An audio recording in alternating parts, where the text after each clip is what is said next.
extended live weather update here on 24/7 Weather Impact Channel.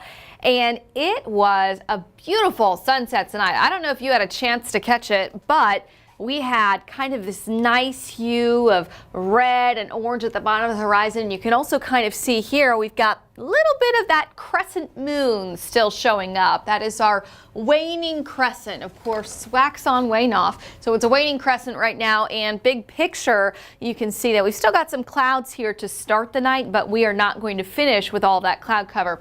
I think our camera zoomed in. Let me try to zoom it out. There we go. We'll zoom. You know what?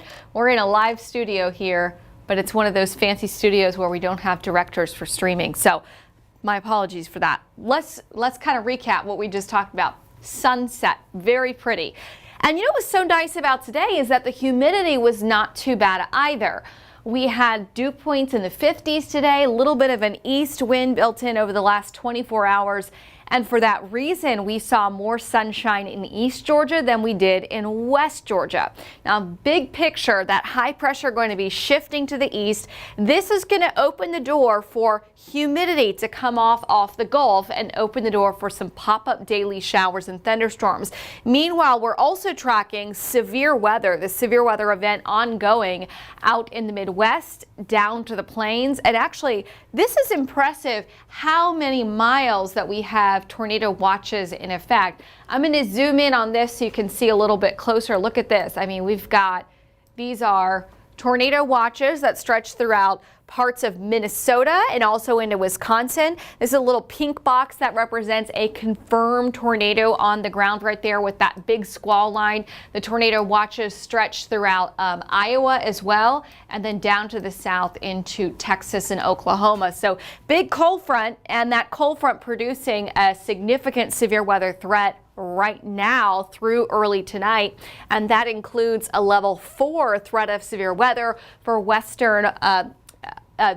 eastern Minnesota down through northern Iowa and also western Wisconsin. So tracking that level 4 threat there, level 3 threat throughout Texas. But I want to show you what happens to this severe weather outlook as we get into the next couple of days, because watch how it shifts. It shifts east tomorrow, but the low that brings that energy for the storms is actually going to bring the main storm threat up to the Great Lakes. So for tomorrow, level 3 threat from central Ohio all the way up into kind of Lake Erie area. And then by Wednesday, it's not over us. It doesn't continue shifting to the east. We don't have the right dynamic setup. So we'll watch yet another system coming in, kind of another low working in that area, and that'll bring another renewed threat of severe weather with a level 2 threat over Texas, Dallas area, all the way into western Arkansas. But meanwhile, we're still close enough to that area of high pressure to where our rain coverage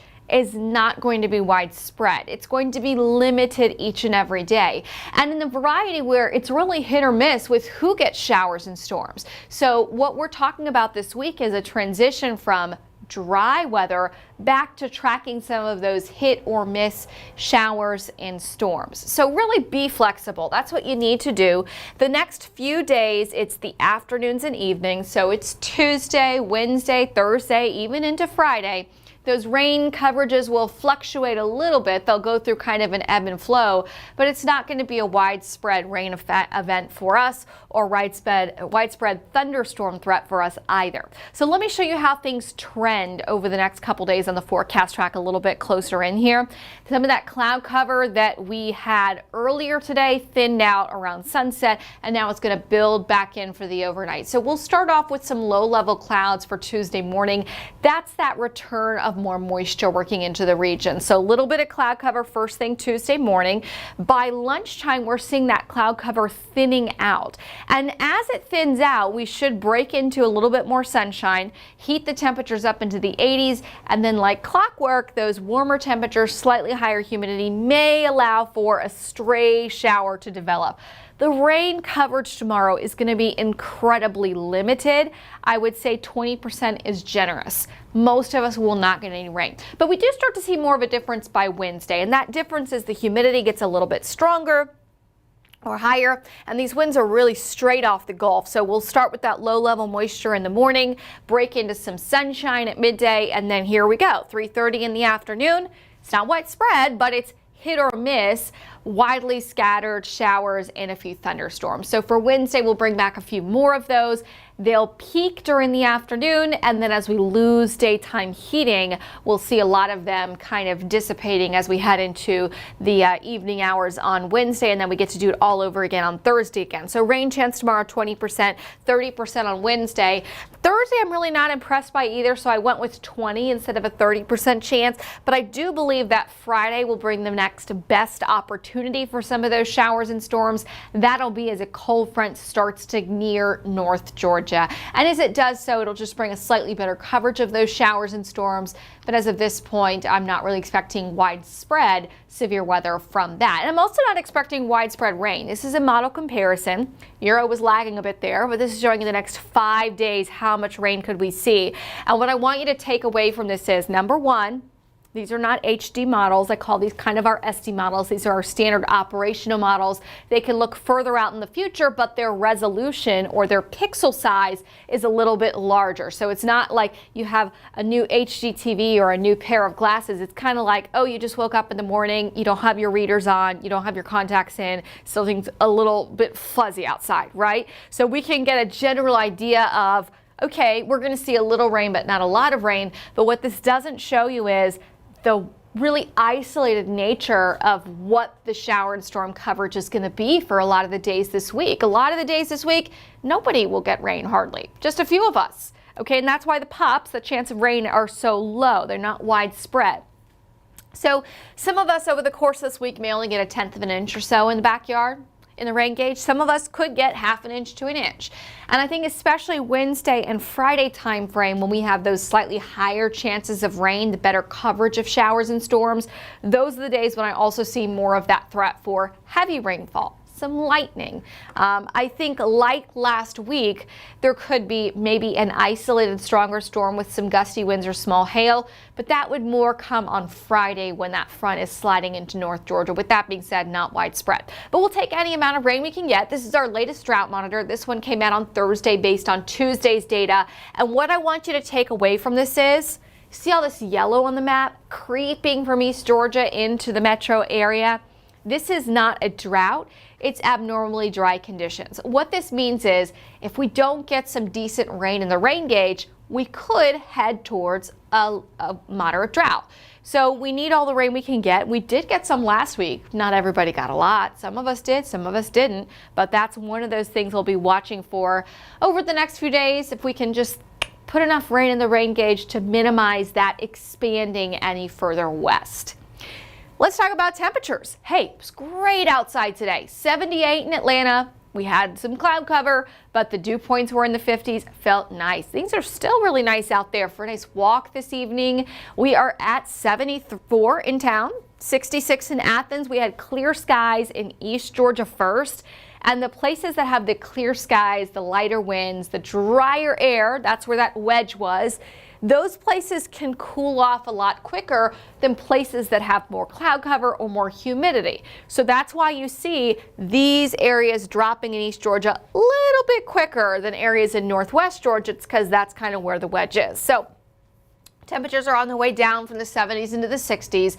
As we go into tomorrow afternoon, though, we're going to be a little bit warmer than today, going for a high of 81. 83 on Wednesday, Thursday 84, and then one more day of 80s on Friday. Once we get past that, you're going to like the change coming in, I think, for the weekend. This is our dew point graphic, and I think this tells the story of what's to come, and then I'll show you the temperature version of this graphic. This is showing you how sticky or comfortable it feels outside over the next 7 days. And what you can take away from this is, you know, we weren't that bad today. We're right there. That's our little dot from today. It's in this comfortable range, not quite to the humid range. We're going up the roller coaster the next 2 days, meaning feeling a little bit more humid. But what I want you to focus in on is look what happens by the weekend. The humidity drops a lot lower. Dew points fall into the 40s. And when that happens and the cooler air moves in, it is gonna feel so nice outside.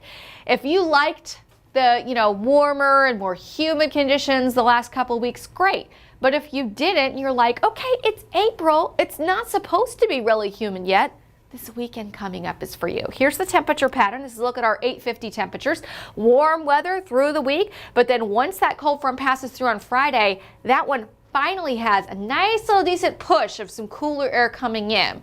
It's not cold outside this weekend, it's just noticeably cooler. We'll see those high temperatures dropping mid and upper 70s, the low temperatures in the city in the mid 50s, but outlying suburbs, right about 50 degrees, maybe some upper 40s. And I do think we see widespread 40s over the weekend up in the North Georgia mountains. So that will feel refreshing and just comfortable outside both afternoons and in the mornings. Really refreshing.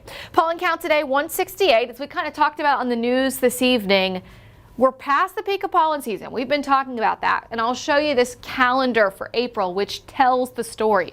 See how you see all the reds at the start of the month, and then last week, oranges, one yellow. We haven't had any pollen count above 1,000 in almost 2 weeks. So we're past the peak of pollen season. We're at the tail end. If you're an allergy sufferer and you really suffer from tree pollen, maybe you're still feeling it a little bit, but I don't know. I'm not quite as, scratchy throat, itchy as I was a few weeks ago. I want to know if you feel the same way. Hey, to join our Facebook group, Weather Impact Facebook group, join the conversation on there. That's a place where you can post weather photos, but also if you want to have a weather conversation about something you see outside your window, whether it be atmospheric or environmental, feel free to post in there. We welcome all the conversations there about all things weather in North Georgia. So we're starting to see the pollen counts coming down. Generally, when we get to the end of the month and start of May, we're in that kind of low end of the high range. And then once we get past Mother's Day, it gets a whole lot better. I'll be going to grass pollen season, then ragweed by August and September. Okay, recapping your forecast for tomorrow. 20% chance of a shower. That's a generous 20%. A lot of us will not get rain. We'll start with some low-level clouds in the morning. Those will thin out a bit for the afternoon, and we warm up. We'll be up in the 80s for your afternoon high on Tuesday. That's a little bit above average, also a little bit warmer than we were today. 7-day forecast, temperatures the next few days just kind of go up a degree or two each afternoon, and the humidity does as well. So 30% chance of showers and storms on Wednesday, 20% Thursday. Friday goes up to 40% with that cold front sliding through. Some models leave more of that rain in the forecast for Saturday. The American model dries out altogether. I left in a 20% chance for showers on Saturday. I am crossing my fingers for everyone's weekend's sake that rain is, out of here by first thing on Saturday morning. But right now I want to leave that opportunity for rain in if you're trying to solidify those weekend plans. There could be some showers still around on Saturday, especially south of I-20. But then that cooler, drier air moves in. 78 for Sunday with a morning low of 54, dew points in the 40s. That is going to feel so fantastic outside. Thank you for joining us on this live extended weather update here on 11 Live Plus. Our next extended live update comes up tomorrow morning with Chesley B. Neal at 10 o'clock. And also, in advance of that, tonight at 11, I hope you join us for 11 Live News there. We got your latest news headlines and a more compact look at your weather forecast for tomorrow. We're also going to talk more about this weekend's cool down there as well. Have a great evening. Chris Holcomb is back tomorrow.